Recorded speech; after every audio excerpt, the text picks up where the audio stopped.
بسم اللہ الرحمن الرحیم۔ اب سوال یہ ہے کہ اس پر اقتدا ناجائز کیوں ہے؟ اس حوالے سے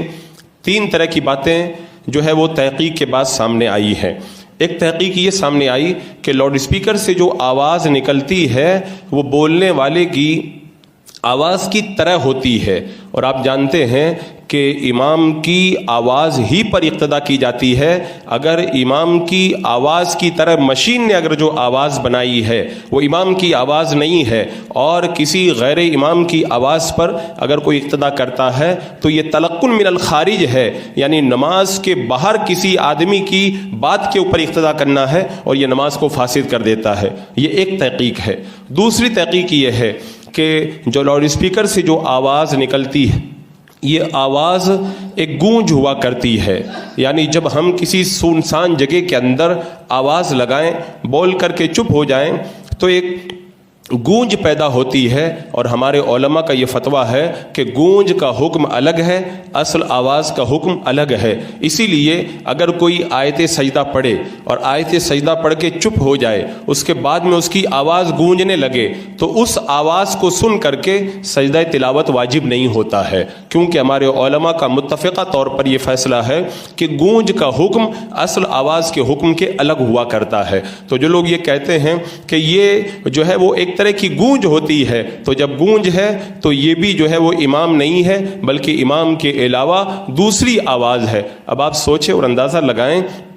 کہ اگر کوئی آدمی خود بول رہا ہے، اس کی خود کی آواز ہے، لیکن جب وہ گونج بن گئی تو اس کا حکم بدل گیا، تو مائک کے اندر جانے کے بعد میں جو ہماری خود کی آواز ہے جب وہ گونج بن جائے تو اس کا حکم پھر الگ کیوں نہیں ہوگا؟ یہ دوسری تحقیق۔ اور ایک تحقیق یہ ہوئی کہ جو مائک کے اندر بولتا ہے اس کی آواز وہی آواز باہر آتی ہے، فرق صرف اتنا ہوتا ہے کہ یہ مشینیں اس کی آواز کے اندر طاقت پیدا کر دیتی ہیں۔ اگر اس پہ بھی اگر غور کیا جائے قرآن و سنت کی روشنی میں اور فقہاء کرام کے اقوال کی روشنی کے اندر، تو ظاہر سی بات ہے ہم نے بولا، ہماری آواز کو مائک نے قبول کیا، جو ہے وہ وائر کے ذریعے اسے ایمپلیفائر میں پہنچایا، ایمپلیفائر نے اس کے اندر طاقت پیدا کی، وائر کے ذریعے اس کو اسپیکر تک پہنچایا اور پھر اسپیکر نے اس آواز کو پھیلایا، تو جو آواز کسی خارج سے متاثر ہو جاتی ہے اس آواز کی اقتدا کرنا بھی فقہاء کرام نے ناجائز قرار دیا ہے۔ اور ظاہر سی بات ہے کہ جب آپ کی آوازیں اتنے واسطوں سے، اتنے سببوں سے متاثر ہو رہی ہے تو پھر اس آواز کی اقتدا کرنا کیسے جائز ہو جائے گا؟ حضرات مکرم، شریعت مطہرہ کے جو اصول ہیں بڑے مضبوط اصول ہیں، اور فقہاء کرام کو ہماری نمازوں کی بڑی فکر تھی، اور ہر دور کے اندر اب کوئی یہ کہہ سکتا ہے کہ ابتدا کے اندر جب مائک کا وجود ہوا تب اتنی ترقی نہیں ہوئی تھی،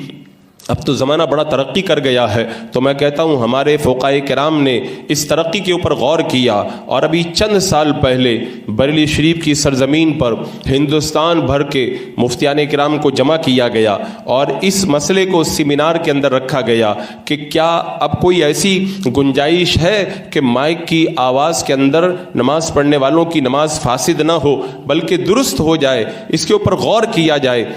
مفتیان کرام کو سوالات بھیجے گئے، ایک زمانے تک مفتیان کرام ان سوالات کے اوپر غور کرتے رہے، پھر بریلی شریف کی سرزمین پر سب اپنے مقالے لکھ کر کے پہنچے، سیمینار ہوا اور بڑی بحث ہوئی۔ بحث کے بعد میں آخر میں پھر یہی فیصلہ سنایا گیا کہ جو آواز مائک کے ذریعے نکلتی ہے وہ بولنے والے کی اصل آواز نہیں ہے، لہذا جو اس آواز کی اقتدا کے اندر نماز ادا کرے گا اس کی نماز فاسد ہو جائے گی۔